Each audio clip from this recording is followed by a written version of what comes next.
एक जमाना था जब भारतीय क्रिकेट टीम की नीली जर्सी पर सिर्फ एक ही नाम दिखता था, सहारा। हमारे टीवी स्क्रीन पर, बड़े बड़े इवेंट्स पर, यहाँ तक कि आसमान में भी उनकी अपनी एयरलाइन थी। जी।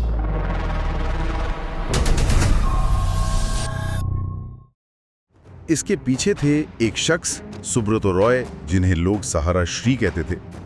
उनकी एक आवाज पर मतलब लाखों कर्मचारी राष्ट्रीय गान गाने के लिए खड़े हो जाते थे, वर्ल्ड रिकॉर्ड बना देते थे। वो एक ताकत थी। और आज सहारा का नाम सुनते ही जहन में सिर्फ एक ही सवाल गूंजता है, करोड़ों लोग पूछ रहे हैं हमारा पैसा कब मिलेगा। तो आज की हमारी ये गहरी पड़ताल इसी सवाल के इर्द गिर्द है। एक स्कूटर पर नमकीन बेचने वाला इंसान जिसने अपने बेटों की शादी में 500 करोड़ खर्च कर दिए, वो अर्श से फर्श पर कैसे आ गया, और सबसे जरूरी, वो पैसा गया कहाँ? देखिए, ये कहानी सिर्फ एक कंपनी के उतार चढ़ाव की नहीं है। ये कहानी है भरोसे की, एक ऐसे भरोसे की जिसे कह सकते हैं हथियार बनाया गया। अच्छा। ये भारत के सबसे बड़े और सबसे उलझे हुए वित्तीय घोटालों में से एक की कहानी है, जिसमें करोड़ों लोगों की जिंदगी की जमा पूंजी दांव पर लगी है। आज हम इसी की परतें खोलेंगे, ये समझने के लिए कि ये सब हुआ कैसे। तो फिर कहानी को समझने के लिए हमें उस स्कूटर पे वापस जाना होगा। बिल्कुल। सुब्रतो रॉय की शुरुआत तो बहुत ही मामूली थी, है ना? बिहार का एक मध्यम वर्गीय परिवार और गोरखपुर की गलियों में लैम्ब्रेटा स्कूटर पर नमकीन बेचना, ये तो किसी फिल्मी कहानी जैसा लगता है। यही कहानी सहारा की सबसे बड़ी ताकत थी, एक आम आदमी की असाधारण सफलता की कहानी। हाँ। इसी कहानी ने लोगों को भरोसा दिलाया। आप सोचिए, रेलवे के बाद सहारा देश की दूसरी सबसे बड़ी एम्प्लॉयर बन गई थी। एमबी वैली जैसा एक पूरा शहर बसाने का सपना देख रहे थे। भारत की पहली प्लैन्ड हिल सिटी। जी, भारत की पहली प्लैन्ड हिल सिटी। ये सब किसी जादू की तरह लग रहा था। और यही तो सवाल है, ये जादू था क्या? एक स्कूटर से इतना बड़ा साम्राज्य खड़ा करने का राज क्या था? क्योंकि ये सिर्फ मेहनत से तो मुमकिन नहीं लगता। इसका राज था सहारा का बिजनेस मॉडल, जिसे आम बोलचाल में चिटफंड कहा जाता था, लेकिन वो तकनीकी रूप से एक क्लासिक पॉन्जी स्कीम थी। Ponzi scheme? हाँ, और इसे समझने के लिए हमें उनकी टारगेट ऑडियंस को समझना होगा। सहारा ने उन करोड़ों लोगों पर फोकस किया जिनकी पहुंच फॉर्मल बैंकिंग सिस्टम तक नहीं थी। दिहाड़ी मजदूर, छोटे दुकानदार, रिक्शा वाले। मतलब वो लोग जो रोज कमाते थे। हाँ। और जिनकी बचत बहुत छोटी होती थी। एग्जैक्टली। कोई 20-50 रुपए रोज बैंक में जमा करने तो नहीं जा सकता। सही बात है। तो सहारा के हजारों एजेंट इन्हीं लोगों के पास जाते थे रोजाना, उनके दरवाजे पर, और कहते थे आप बस 20 रुपए रोज हमें दीजिए। और वादा ये था कि बाजार से कहीं ज्यादा, मतलब लगभग 2 गुना या 3 गुना रिटर्न मिलेगा। मान लीजिए 3 साल में पैसा डबल। उस वक्त के लिए ये एक अविश्वसनीय वादा था। एक मिनट, लेकिन इस तरह के वादे तो बहुत लोग करते हैं। लोगों ने उन पर भरोसा क्यों किया? यहीं पे इस मॉडल का जीनियस और इसका सबसे खतरनाक पहलू छिपा है। अच्छा। क्योंकि शुरुआती निवेशकों को सच में पैसा वापस मिला, और वो भी समय पर, या कभी-कभी समय से पहले। ये सिर्फ एक वित्तीय चाल नहीं थी, ये मनोवैज्ञानिक रूप से बहुत शक्तिशाली थी। सोचिए कि ऐसे देश में जहां बैंकिंग सिस्टम पर उतना भरोसा नहीं है, वहां जब कोई अपना आदमी हाथ में कैश लौटाता है तो उसका असर किसी भी बैंक विज्ञापन से ज्यादा होता है। मतलब अगर मैं एक शुरुआती निवेशक होता तो मेरा अनुभव तो शानदार होता। बिल्कुल। मुझे समय पर दोगुना पैसा मिलता, मैं तो खुद ही सबको बताता कि ये कंपनी कितनी अच्छी है। ये तो एक तरह से भरोसे का वायरल लूप था। आपने बिल्कुल सही शब्द इस्तेमाल किया है, वायरल लूप। जिन लोगों को पैसा वापस मिलता, वो खुद कंपनी के सबसे बड़े प्रचारक बन जाते थे और अपने जैसे और लोगों को जोड़ते थे। हाँ, वो अपने दोस्तों, रिश्तेदारों, पड़ोसियों को जोड़ते। और ये पैसा आ कहां से रहा था? किसी इन्वेस्टमेंट से नहीं, नए निवेशकों से। जी, ये नए निवेशकों के पैसे से पुराने निवेशकों को दिया जा रहा था। 100 नए लोगों से पैसा लिया और उससे पुराने 10 लोगों का भुगतान कर दिया। ये एक म्यूजिकल चेयर का खेल था, जो तब तक चलता रहता है जब तक म्यूजिक यानी नए लोगों का पैसा आता रहे। और ऊपर से ये सहारा प्रणाम का कल्चर, सुब्रतो रॉय के लिए सहारा श्री का सम्मान, ये सब एक परिवार जैसा माहौल बनाने के लिए था। सही बात है। लोगों को लगा ही नहीं कि वो किसी कंपनी में पैसा लगा रहे हैं। उन्हें लगा वो अपने परिवार की मदद कर रहे हैं। बिल्कुल। और इसीलिए ये एक क्लासिक पॉन्जी स्कीम थी। इसे अक्सर चिट फंड कह देते हैं, पर असली चिट फंड एक क्लोज्ड लूप होता है। यहाँ तो बस नए पैसे का एक अनंतहीन प्रवाह चाहिए था। तो सब कुछ ठीक चल रहा था, साम्राज्य बढ़ता जा रहा था। फिर वो कौन सा एक कदम था जिसने इस ताश के घर को हिला दिया? यहाँ कहानी में निर्णायक मोड़ आता है साल 2009 में। लगता है सहारा की भूख और बढ़ गई थी। सुब्रतो रॉय ने फैसला किया कि अब बड़ा खेला जाए। उन्होंने अपनी 2 कंपनियां, Sahara India real estate corporation limited और Sahara housing investment corporation limited SIRCL और SHICL, हाँ, इन दोनों के लिए IPO यानी इनिशियल पब्लिक ऑफरिंग लाने का फैसला किया। वो शेयर मार्केट से पैसा उठाना चाहते थे। और यही एक कदम उनके पतन की स्क्रिप्ट लिख गया, क्योंकि जैसे ही आप पब्लिक से पैसा उठाने के लिए शेयर मार्केट में जाते हैं, आपको बाजार के रेफरी सेबी यानी securities and exchange board of India के पास जाना ही पड़ता है। और सेबी का काम ही है हिसाब किताब की जांच करना। तो सेबी ने ऐसा क्या देख लिया जो किसी और को नहीं देखा? जब सहारा के कागज सेबी के पास पहुंचे तो सेबी की नज़र एक खास चीज़ पर पड़ी।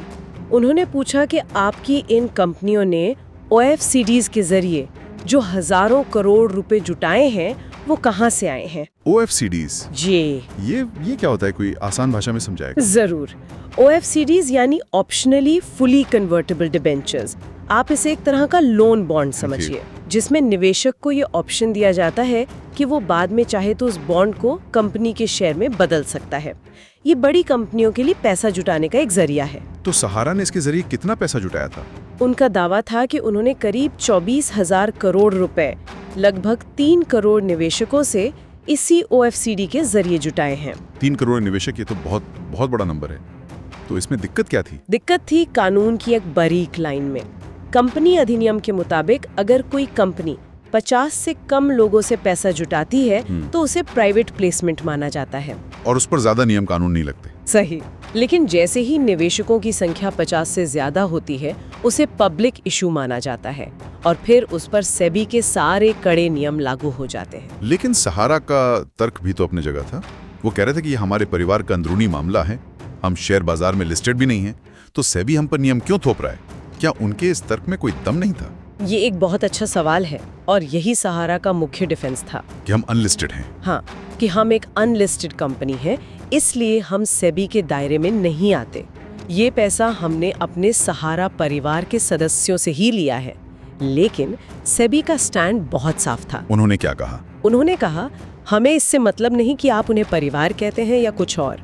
कानून कहता है कि अगर 50 से ज्यादा लोग शामिल हैं तो वो पब्लिक है और आपने 3 करोड़ लोगों से पैसा लिया है, इसलिए आपको हमारे नियमों का पालन करना होगा। और ये लड़ाई फिर सुप्रीम कोर्ट तक पहुंच गई। जी। और इसके बाद जो हुआ वो तो शायद भारतीय कॉर्पोरेट इतिहास में कभी नहीं हुआ था। जब सेबी ने सहारा से उन 3 करोड़ निवेशकों का डेटा मांगा तो सहारा ने जो जवाब दिया, हाँ, वो एक असाधारण घटना थी। क्या किया उन्होंने? सहारा ने 127 ट्रकों में भरकर 3 करोड़ से ज्यादा आवेदन पत्र और दस्तावेज मुंबई में सेबी के मुख्यालय भिजवा दिए। 127 ट्रक? जी। उन ट्रकों की वजह से मुंबई की सड़कों पर ट्रैफिक जैम लग गया। ये एक राष्ट्रीय खबर बन गई। रुकिए, 127 ट्रक मतलब ये तो सीधी सीधी पावर प्ले था। ये कोई जवाब नहीं था, ये एक संदेश था कि हमसे मत उलझो, हमारे पास इतने कागज हैं कि तुम संभाल नहीं पाओगे। बिल्कुल।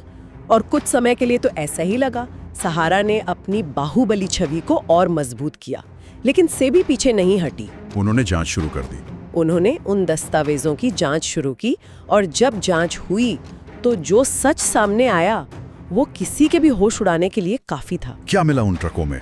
ज्यादातर कचरा, ज्यादातर दस्तावेज फर्जी थे।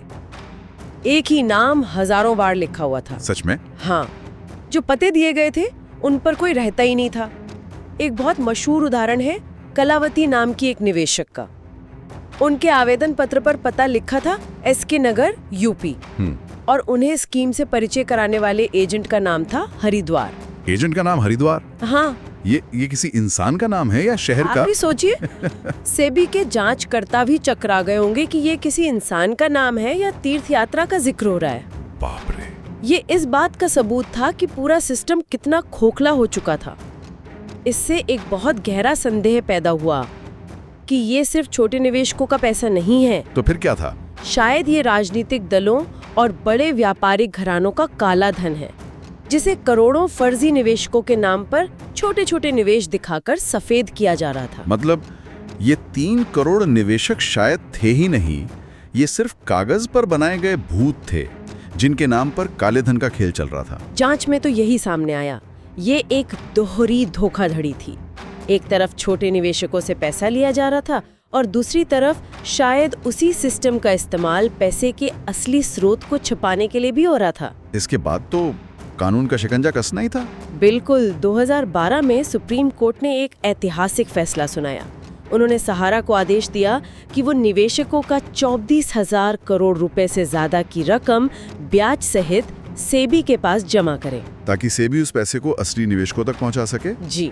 और जब सहारा ने ये पैसा जमा नहीं किया तो 2014 में सुब्रतो रॉय को गिरफ्तार कर लिया गया और तिहाड़ जेल भेज दिया गया। वो लगभग 2 साल तक जेल में रहे। यहाँ कहानी खत्म हो जानी चाहिए थी।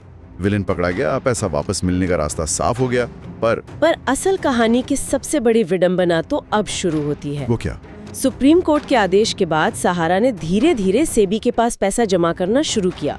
आज की तारीख में सेबी के पास सहारा के लगभग 25,000 करोड़ रुपए पड़े हैं। 25,000 करोड़? हाँ। और सेबी ने कई बार अखबारों में बड़े बड़े विज्ञापन दिए, लोगों से अपील की कि जिनका पैसा फंसा है वो आगे आएं और अपना दावा पेश करें। तो फिर लोगों ने पैसा वापस क्यों नहीं लिया? आज भी तो हजारों लोग देश भर में प्रदर्शन कर रहे हैं कि हमारा पैसा डूबा हुआ है। और यही इस केस का सबसे बड़ा पेंच है। करोड़ों निवेशकों में से सिर्फ कुछ हजार लोगों ने ही दावे के लिए आवेदन किया। सिर्फ कुछ हजार? हाँ। 2012 से लेकर आज तक सेबी उस 25,000 करोड़ में से केवल लगभग 138 करोड़ रुपए ही लौटा सका है। क्या मतलब? पैसा देने वाला तैयार बैठा है पर लेने वाला कोई नहीं है? एग्जैक्टली। ये कैसे हो सकता है? तो फिर वो लोग कौन है जो आज भी सड़कों पर है? क्या वो असली निवेशक नहीं है? वो असली निवेशक हैं, लेकिन उनका पैसा उन 2 कंपनियों साइरल और शिकिल में नहीं लगा था जिनका मामला सुप्रीम कोर्ट में चल रहा था। अच्छा। उनका पैसा सहारा की दूसरी कोऑपरेटिव सोसाइटियों और योजनाओं में लगा हुआ था। कानूनी तौर पर वो इस 25,000 करोड़ पर दावा कर ही नहीं सकते। क्यों? क्योंकि ये पैसा सिर्फ उन 2 कंपनियों के निवेशकों के लिए है जिनमें से ज्यादातर शायद वजूद ही नहीं रखते। मतलब असली निवेशक बाहर रह गए और पैसा उन फर्जी निवेशकों के लिए रखा है जिनका कोई अता पता नहीं। जी। और इस पूरे खेल में वो बेचारे एजेंट कहाँ गए जिन्होंने अपने दोस्तों और रिश्तेदारों का पैसा लगवाया था? उनकी हालत सबसे ज्यादा खराब है। ये वो लोग थे जिन्होंने भरोसे में आकर अपने सबसे करीबी लोगों का पैसा लगवाया था। आज निवेशक इन्हीं एजेंटों का गिरेबान पकड़ रहे हैं। रिश्ते खराब हो गए होंगे। सालों पुराने रिश्ते खराब हो गए। कई एजेंटों ने तो शर्म के मारे या दबाव में आकर अपनी जेब से लोगों का पैसा चुकाया है।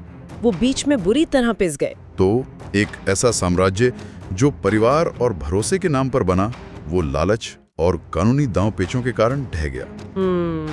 एक ऐसा मॉडल जिसने लाखों लोगों को अमीर बनने का सपना दिखाया, उसने अंत में करोड़ों लोगों को बेसहारा कर दिया।